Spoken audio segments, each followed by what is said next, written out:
Hey everyone, everyone, welcome back to the channel. Nate Palmatier here, and I'm going to give you guys an update of what's been going on through week 4 and 5 of my Achilles tendon rupture. I have gone the non-op, non-surgical route, and you'll see why in this video.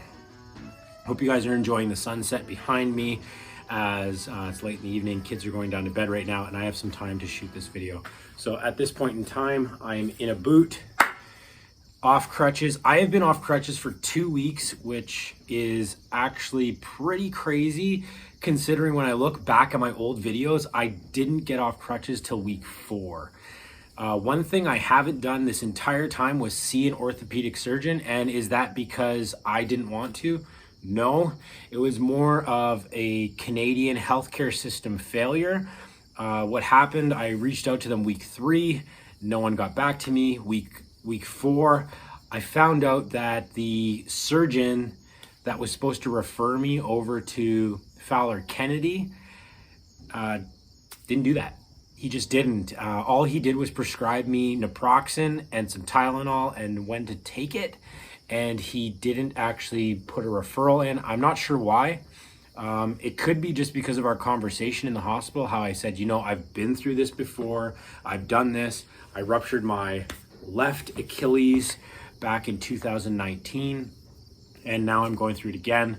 So I'm very familiar with the protocols and where I'm at. All right, so what has been happening in week 4 and 5? Well, nothing much. One thing that has happened though is I've been walking quite a bit more.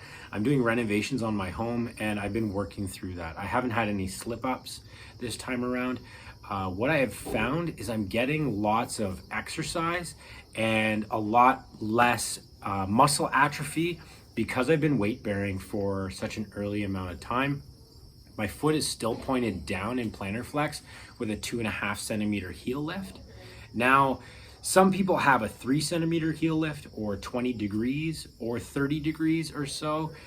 Some are in a Vacoped boot, which is one that just angles your foot down. I've heard that is better. Although my first boot, when I went through my first rupture, was exactly like a Vacoped, but it broke several times, broke 3 times, and they ended up sticking me in a solid boot. I don't know, maybe I'm just rough on equipment. So what are some things that you really need to worry about in week 4 and 5 of your protocol? Well, some of the things that you really need to worry about is healing long and healing short, actually. And this is the first time I heard this. So my physiotherapist that I'm going to weekly now, and I've been there for 3 weeks. I started in week 2, and my physiotherapist is actually worried for me to heal short. Interesting, right? Healing short, what she said is this could lead to re-rupture because your Achilles tendon might be so tight that as you go to start stretching, as you go to start weight bearing more and more and getting more just movement, you might end up popping it again because it's too tight. So you have to be sure to do your exercises. So what exercises are those? I'm gonna show you those exercises right now that she has shown me, and they've been really helpful. They're pretty rudimentary. I'm kind of glad that my boot only has 3 straps, so I don't have to sit here forever to take this off for you guys. I feel like this is a really old hat for me in that my confidence is way higher. I feel a lot better in how just the whole process.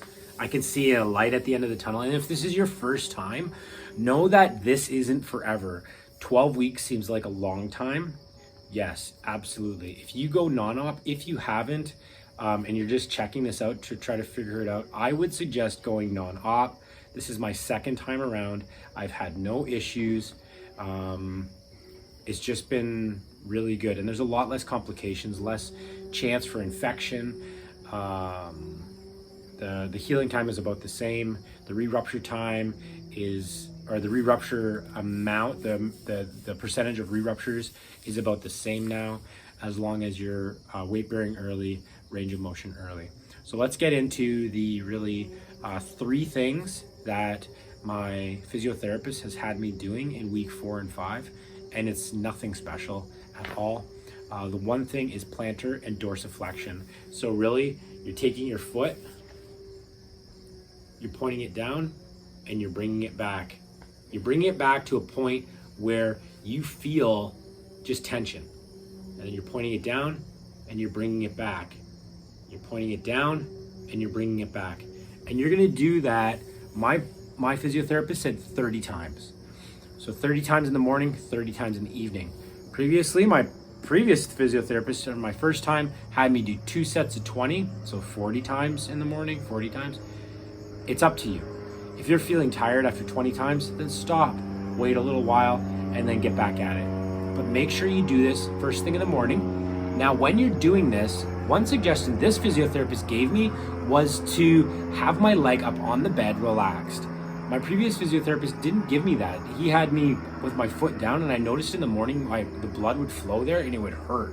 So actually it feels a lot better, and I almost feel like it's working for me a lot better in the morning.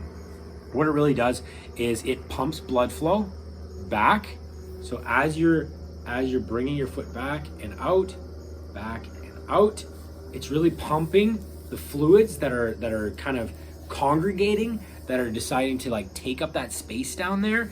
It's really moving them around and increasing blood flow for you. So what is the second thing I am doing as far as physiotherapy and exercises?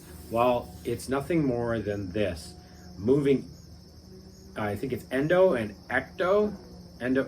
Don't quote me on that, but you're basically moving your foot to the left and then to the outside, and you're gonna do this 20 times. Now don't count 1, 2, it's 1, 2. All right, so each time you move your foot fluidly, completely, that is 1 and 2. Or sorry, that is 1. So you're gonna do that about 20 times.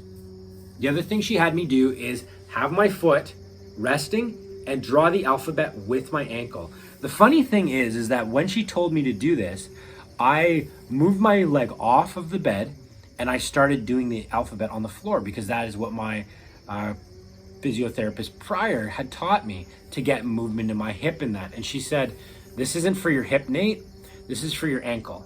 This is for your Achilles down there. So rest your leg on your bed, on a pillow or anything like that, and then just draw the alphabet. So just A, B, C.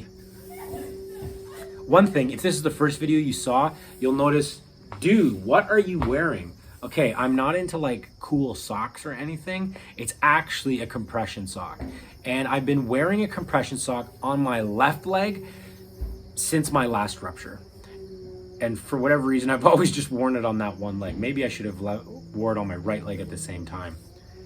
This compression sock is going to increase blood flow in your leg. It's going to provide support while you're doing your exercises. I have my compression sock on. It just gives me that safe feeling and just helps me. So I would encourage you, pick up a couple pairs, try different pairs. I've had ones that just really irritate my heel and all that. Yeah, it's just been week 4 and 5. Nothing special. Week 6 is when it's going to get interesting as we decommission the heel lift. So going from 2.5 to 0 between week 6 and week 8. My protocol for week 2 to 6, or yeah, 2 to 6, was really just weight bearing with protective weight bearing is what it was called. But if you wanted to weight bear, then you could. And right after week 2, I was already weight bearing, and I just felt comfortable with that. I have had a couple of times where, you know, it gets a bit sore, so I'll get the crutches out, or I'll get the knee scooter out. I am icing it quite a bit. I ice it 3 times a day with that pack that I showed you guys in the previous video. If you haven't seen it, go back to that other video. So yeah, that's it, folks. There's not much to it. Week 4 and 5, we're kind of, what? The sun is setting on the horizon. We are starting to see light at the end of the tunnel, and it's gorgeous. It's absolutely gorgeous. I hope this video is helpful for you guys. Make sure to like, Make sure to subscribe below and let me know if you have any questions whatsoever. I'll try to answer them as much as I can. And next week, I'll give you guys an update on what it feels like decommissioning those heel lifts as we go into week 6 to 8, full weight bearing, or weight bearing as tolerated, but I have been full weight bearing. And so I'll see you guys later. Thanks for watching. Until next time.